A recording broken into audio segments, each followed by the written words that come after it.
Good evening, so welcome sa Video Card Repairs. May repair tayo dito. Yan, Zotac Gaming 8GB 3060 Ti. So 39, 38 line number. So problem ay no power, dead yung 5 volts. Okay, from ito ay from Daik. So hindi ko alam yung lugar na ito eh. Pero nakalagay dito eh Ramos Daik. Daik yata yan. Hindi ko alam eh. Ano yan?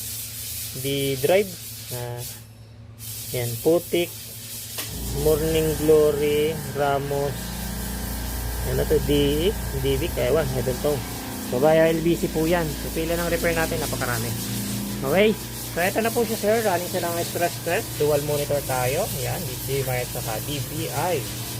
HDMI at saka DisplayPort pala. Yan, so bagong palit rin po yung thermal pad.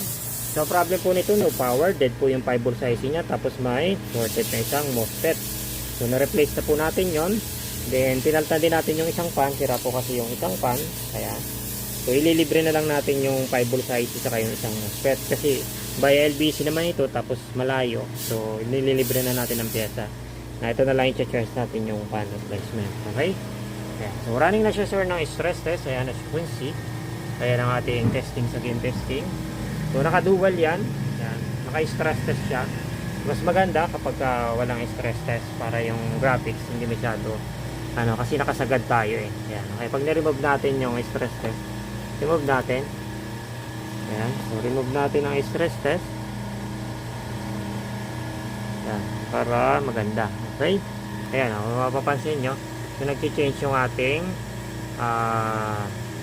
tag dito. Ito na yun. Ayan. Ito yung ating palang mga reading. Ayan. So, sa full position, naka-score pa rin tayo. Ayan. As you can see. Ayan ang ating scorer, 3316, 8K optimized po yan sa full position.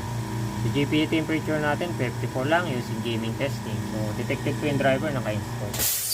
Okay. So, ayan. Pag sa game naman, so wala tayong player kasi naka-ano lang tayo para sa testing ng game testing. Ayan. Kung makapansin nyo naman, yung graphics is okay na okay. Mababa lang naman yung GPU temperature niya.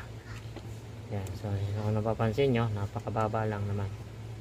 Okay, so yan pang ating update and success repair ng video card na yan. Nilibre na rin, pinaltan ko na sir ito ng buo, itong casing mo, pati si pan. Pero ito lang naman ang sira yung sa dulo, hindi ito. Pero sinama na natin yung casing. May ilaw ka na kasi walang ilaw dati yun sa'yo eh. Sinama na natin para mas maganda. Okay, para double-double ang swerte. Okay, so yung pila ng repair natin ay mahaba, ayan po.